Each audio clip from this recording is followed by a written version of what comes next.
জুলাই মাস জুড়ে সারা দেশে পদযাত্রা কর্মসূচি পালন করে জাতীয় নাগরিক পার্টি এনসিপি, যা ঘিরে ছিল নানা আলোচনা সমালোচনা, ঘটে সংঘর্ষের ঘটনা। দলটির বিরুদ্ধে অভিযোগ ওঠে রাষ্ট্রীয় সুবিধা এবং বিভিন্ন বাহিনীর নিরাপত্তা নিয়ে কর্মসূচি পালনেরও। তবে এনসিপি নেতাদের দাবি ভিন্ন। তুমুল জনপ্রিয়তার কারণে সারা দেশে প্রত্যাশার চেয়ে বেশি সাড়া পেয়েছেন তারা। তবে বাস্তবতা কি বলছে জানাচ্ছেন সহকর্মী শাহাদাত রিফাত।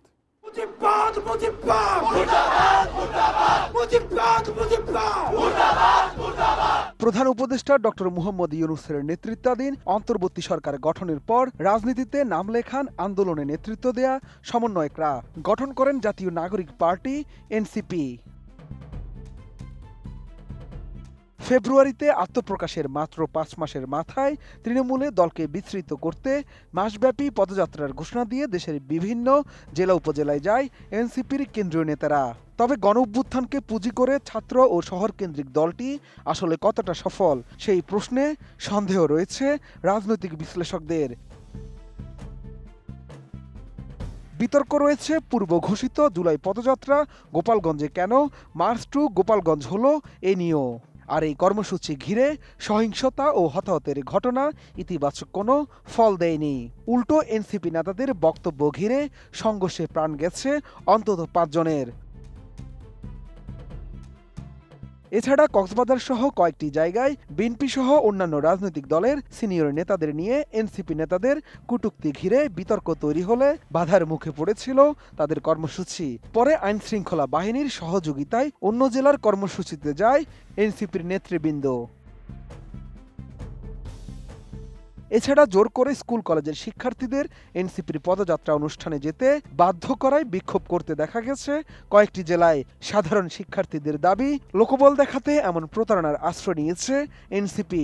রয়েছে রাষ্ট্রীয় সুবিধা এবং বিভিন্ন বাহিনীর নিরাপত্তা নিয়ে কর্মসূচি পালনের অভিযোগও। ষষ্ঠ থেকে দশম শ্রেণীর শিক্ষার্থীদের কেন রাজনৈতিক মিছিলে যাওয়ার জন্য উস্কানি দেওয়া হয়েছিল, কিন্তু তারা এনসিপির নাম বলে ছাত্রদের বের করে নিয়ে আসছে।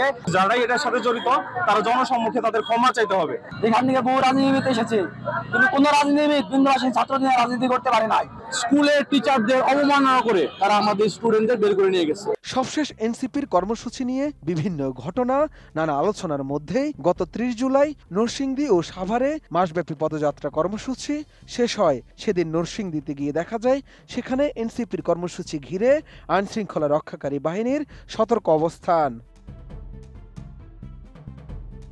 একই সঙ্গে অন্যান্য জেলার কর্মসূচিকে ঘিরে আইনশৃঙ্খলা রক্ষাকারী বাহিনীর ব্যাপক তৎপরতা চোখে পড়েছে।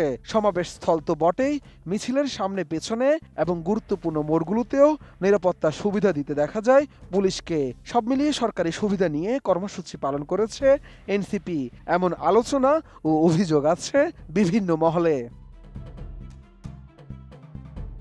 এই বিষয়ে দলটির আহ্বায়ক নাহিদ ইসলাম বলেছেন, তারা সরকারের কাছে কোনো বাড়তি সুবিধা চাননি। সরকারি দলের সুবিধা পেলে গোপালগঞ্জে তাদের জীবন হুমকিতে পড়তো না। সেখানে যে হামলা হলো সেটা রাষ্ট্রীয় নিরাপত্তার বিষয় হয়ে গিয়েছিল। তারা সবখানে বলেছেন তাদের অতিরিক্ত কোনো প্রশাসনিক নিরাপত্তা দরকার নেই। আমরা সরকারি দলের মতো সুবিধা বলে তো গোপালগঞ্জে আমাদের জীবন হুমকিটা হইতো না। আমরা সেখান থেকে যে আমরা বেঁচে ফিরতে পারছি, গত জুলাইও আমাদের জীবনের উপর আঘাত এসেছে, এই জুলাইও আঘাত এসেছে। কিন্তু গোপালগঞ্জে যেই ধরনের হামলাটা হলো, সশস্ত্র হামলা হলো, এটা একটা রাষ্ট্রীয় নিরাপত্তার বিষয় হয়ে গিয়েছে। সেই জায়গা থেকে আমরা অনেক জায়গায় চাই নাই, আমরা অনেক জায়গায় না করেছি। সব জায়গায় আমরা বলেছি আমাদের কোনো অতিরিক্ত প্রশাসনিক কোনো ধরনের সিকিউরিটি আসলে দরকার নেই। বিশ্বমানের থার্মিক্স রড, সালাম স্টিল থার্মিক্স, দেশের একমাত্র থার্মিক্স রড। নাহিদ ইসলাম আরো বলেন, সরকারের আইন শৃঙ্খলা রক্ষার ভাবমূর্তির একটা বিষয় আছে, সে কারণে তারা তাদের জায়গা থেকে নিরাপত্তা দিয়েছেন।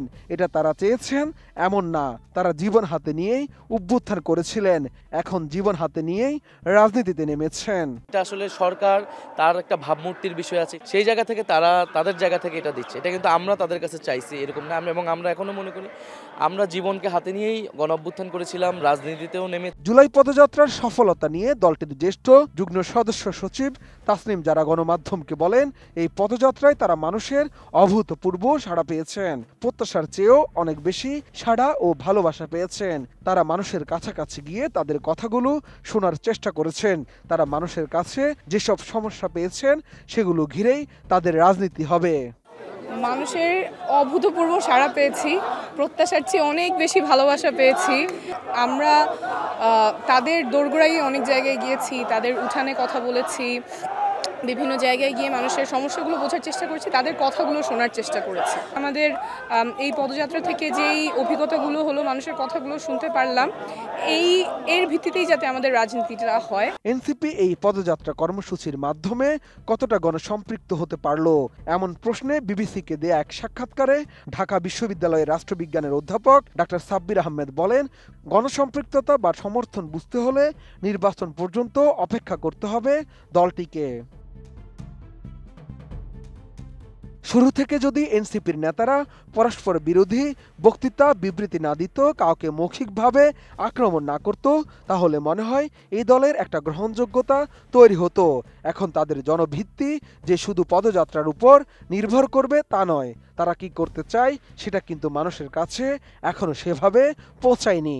শুরু থেকে যদি তারা ওই মানে এক ধরনের কনফ্লিক্টিং বক্তৃতা বিবৃতি না দিত, তারা যদি কাউকে আক্রমণ না করতো মানে মৌখিকভাবে, তাহলে হয়তো আমার মনে হয় যে এই দলের একটা গ্রহণযোগ্যতা তৈরি হতো বলে আমার বিশ্বাস। এখন এটা জনভিত্তিটা যে শুধুমাত্র পদযাত্রার উপরে নির্ভর করবে তা না, যে আসলে এনসিপির যে কি চায়, তারা কি করতে চায়, এই বিষয়গুলো কিন্তু মানুষের কাছে এখনো পৌঁছায় না। যে তারা একটা নতুন বাংলাদেশ গড়তে চায়, এই যে বক্তব্যটা, হ্যাঁ, এখন সেই নতুন বাংলাদেশটা কি, এটা কিভাবে গড়া যায়, এই বিষয়গুলো তাদের আরো মানুষের কাছে পৌঁছতে। এদিকে সাধারণ মানুষ বলছে, আন্দোলন পুঁজি করে রাজনীতিতে আসা মানুষের সাথে প্রতারণা। গাজীপুরে দলটির সমাবেশের আগে পরে কথা হয় স্থানীয় কিছু মানুষের সঙ্গে। এর মধ্যে স্থানীয় ব্যবসায়ী আহমদ আলী আন্তর্জাতিক গণমাধ্যম বিবিসি বাংলাকে বলেন, এনসিপির নাম তিনি সম্প্রতি শুনেছেন। তাদের এখানে তো আওয়ামী লীগ আর বিএনপি এরাই বড় দল। এলাকার অনেক মানুষ এই দলটার নাম জানে না, বোঝেও না। এখন তো আমাদের গাজীপুরে তো শুট অনেক মানুষ জানো না, বুঝো না, চিনো না। আজকে প্রশ্ন করতেছে কি দল, হঠাৎ করে তো আর বড় হয় না, আর আস্তে আস্তে ধাপে ধাপে উঠুক, বড় হোক, মানুষের পরিচিত হোক। শাহাদাত রিফাত, এটিএন নিউজ, ঢাকা।